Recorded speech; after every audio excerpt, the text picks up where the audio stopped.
Imagine this. You wake up one morning in a room that feels vaguely familiar, but something is wrong. The mirror doesn't reflect the person you remember. Your thoughts are muffled, as if someone else had been narrating your life until now. There's a heaviness in your chest, not quite sadness, not quite fear, just disorientation, like waking up mid-conversation in a language you've never learned.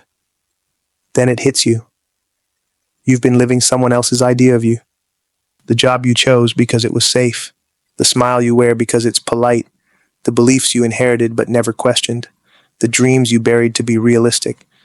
You realize your entire identity has become a collection of costumes, stitched together by fear, performance, and quiet resignation.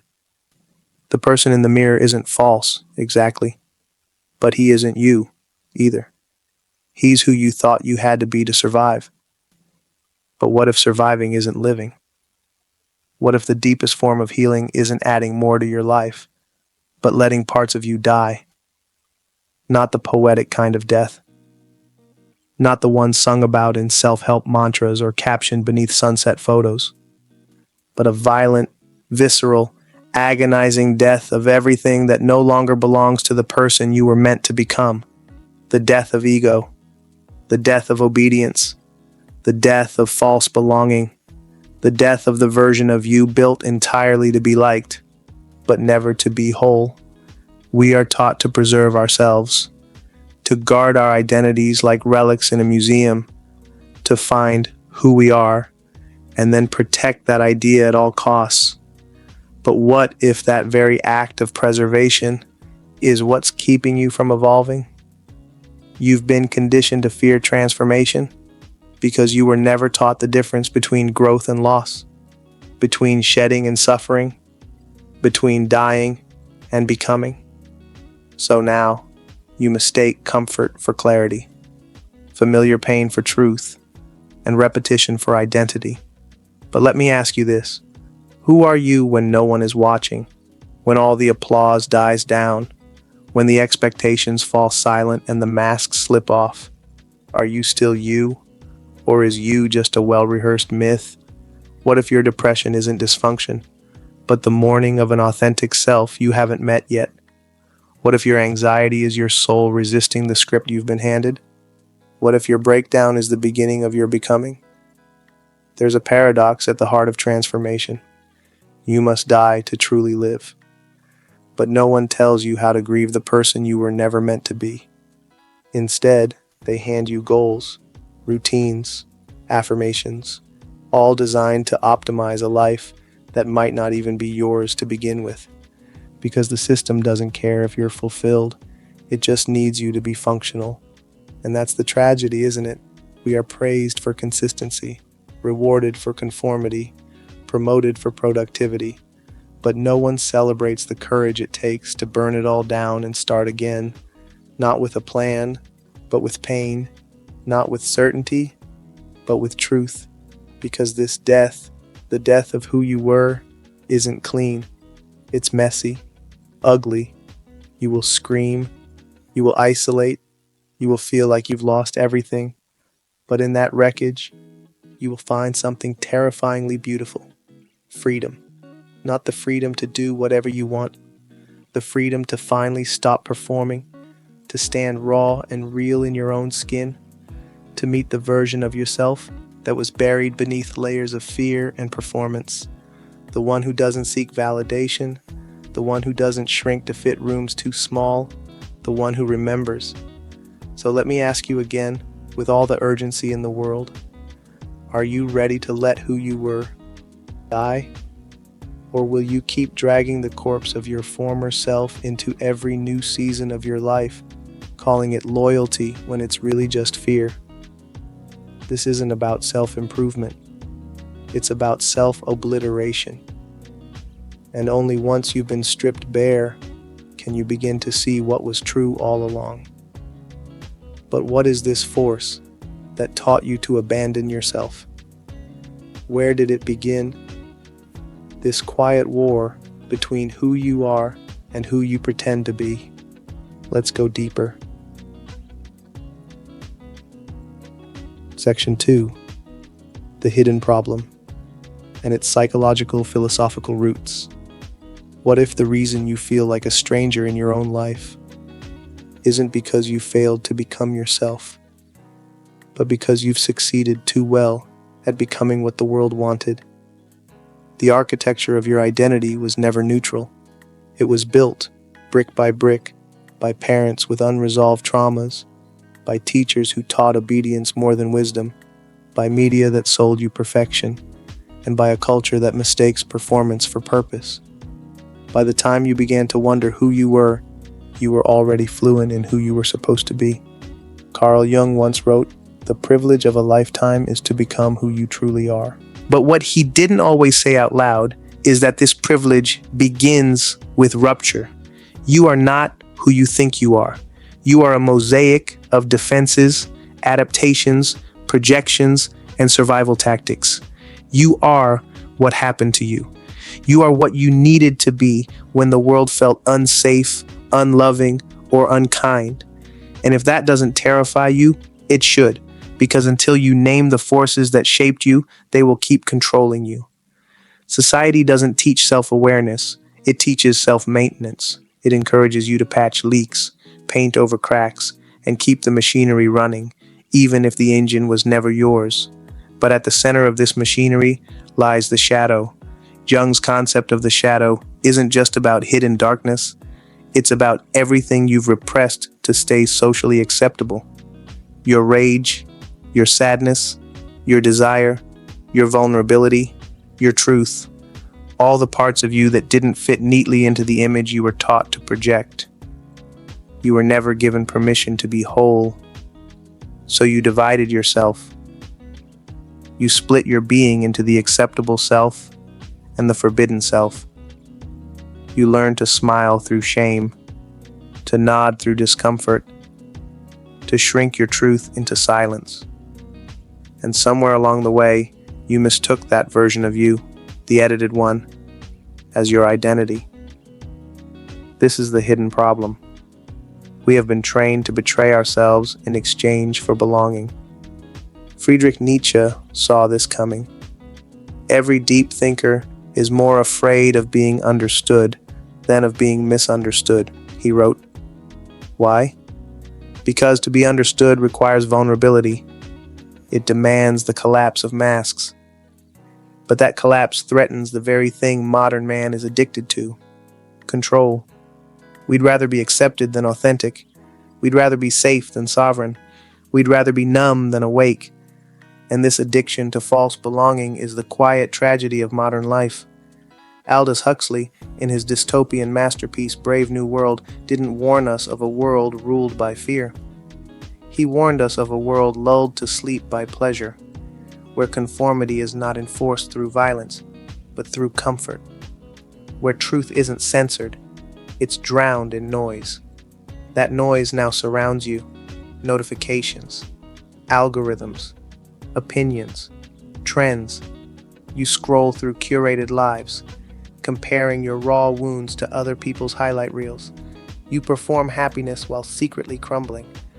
You pursue success without ever asking who defined it for you in the first place. And all the while, a quiet voice inside you whispers, "This isn't it." That voice is the self you buried, not the ego, not the role, but the essential self, the one who remembers before you were told who to be, the one Viktor Frankl might say is still searching for meaning, even in a world that rewards distraction. Frankl, a Holocaust survivor and psychologist, observed something profound. Those who endured suffering with dignity weren't necessarily stronger. They were connected to something deeper. A why. A self untouched by circumstance. A soul unwilling to be shaped by external chaos. He called it the will to meaning. You've been taught the will to pleasure, hedonism, the will to power, achievement, but never the will to meaning. Because a meaningful life cannot be mass-produced. It cannot be sold, monetized, or streamlined.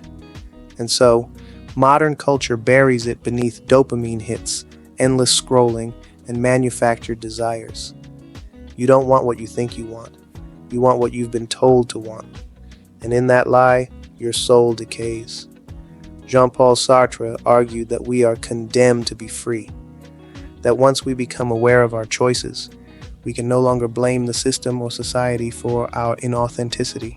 Freedom, then, is not liberation, it's responsibility. But how many of us actually want that responsibility? We say we want truth, but do we really? Because truth will burn. Truth will strip you. Truth will kill the idea of you that made your life bearable.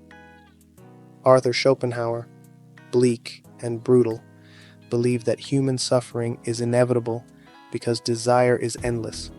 We chase things, status, love, approval, not because they fulfill us, but because we fear the void that comes when we stop chasing.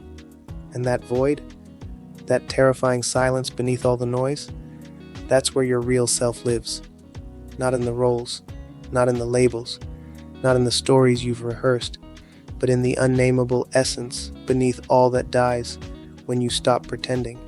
So you keep running from the mirror, from the questions, from the quiet, because looking too closely might destroy the scaffolding of your life. And no one taught you that sometimes that's exactly what you need. Destruction is not the opposite of creation, it is the beginning of it. But before we talk about breaking free, we need to understand what this trap is costing you psychologically, emotionally, even spiritually, because the beautiful death of who you were comes at a price. And the longer you wait to pay it, the more your soul becomes a stranger to itself. So let's look at the cost. Let's peel back the surface of success, happiness, and identity, and expose the rot underneath. Section 3. The unseen consequences. There's a strange kind of suffering that lives in silence. Not the loud kind, the kind that makes people cry out, slam doors, or break things. No, this suffering is quieter, polite. It wears a smile. It shows up to work. It posts pictures. It says, "I'm fine," because that's what it was trained to say. But beneath that mask is a life unraveling by inches. You felt it. The ache that comes after another meaningless scroll session. The fatigue that sleep never fixes. The party where you laughed, but left feeling emptier than when you arrived. The quiet panic of success that doesn't feel like success at all. This is what happens when your life becomes a performance. And the tragedy is, you don't even notice it at first. You think it's just burnout or stress. Maybe you tell yourself you just need a vacation. But no amount of rest can restore a soul that's tired from being someone it's not. This is the unseen consequence of abandoning yourself, the slow erosion of meaning. Let's get real. You're not just exhausted, you're existentially malnourished. Your soul is starving for truth, while your ego gorges on validation. And no one sees it because everyone around you is doing the same thing. Modern society doesn't reward authenticity, it rewards compliance. You are encouraged to be agreeable, not real, to be liked, not whole, to succeed, not awaken. And so you adapt. You become what people want, what they expect, what gets approval, what gets likes. But every time you betray your truth, something dies inside you. A boundary you don't set, a yes you didn't mean, a dream you silenced to be practical, a part of you that learns to stay quiet, to stay small. Psychologists call this cognitive dissonance, the internal tension that arises when your actions don't match your values. But what happens when that dissonance becomes your entire life? You normalize the discomfort. You adapt to the numbness. You build a personality around your pain and call it maturity.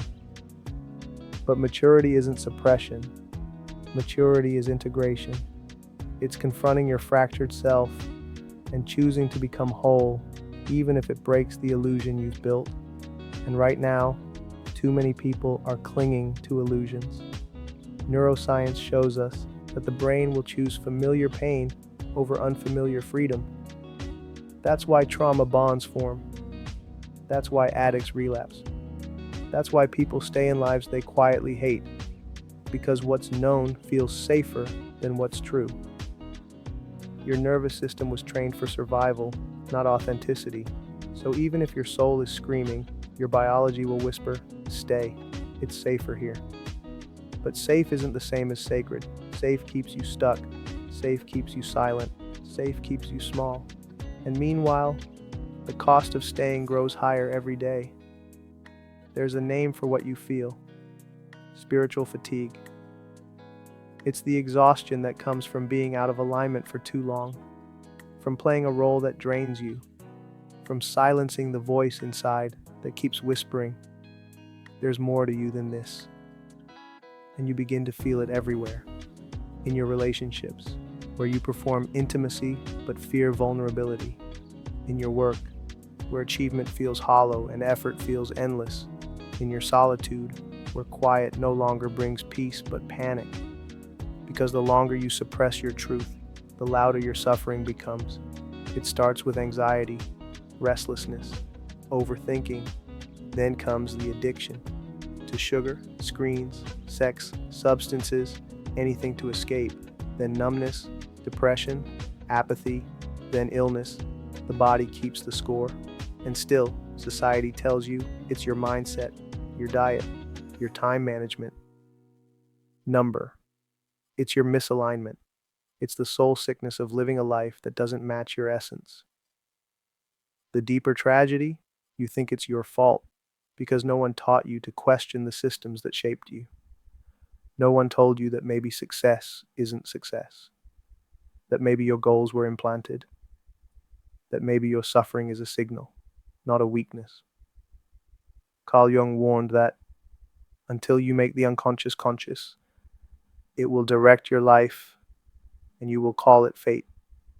Most people are sleepwalking through lives they didn't choose. And when the pain becomes unbearable, they don't change the life. They medicate the symptoms. They treat the depression without questioning the culture. They treat the anxiety without questioning the expectations. They treat the addiction without questioning the emptiness it's meant to fill. But your soul doesn't need more coping mechanisms. It needs a funeral for the lies, a funeral for the masks, a funeral for the version of you that made survival possible but is now keeping you from truly living. The capital S self, the essence that lives beneath every trauma, every performance, every adaptation. To reach it, you must confront your shadow, not to fight it, but to listen, because your shadow is not your enemy. It is your unmet need, your unhealed wound, your unlived life. And when you turn toward it with curiosity instead of shame, it transforms. The parts of you you've rejected become your power. The emotions you've buried become your compass. The stories you've carried become your wisdom. And from that, a new identity begins to form. Not one rooted in roles, but in resonance. Not in achievement, but in alignment. Not in control, but in clarity. You realize you don't need to be understood. You don't need to be liked. You don't even need to be someone. You just need to be real. That's the rebellion. To choose truth over tribe. To choose soul over safety. To choose death over denial. The beautiful death of who you were isn't a tragedy. It's a threshold. And once you cross it, there's no going back.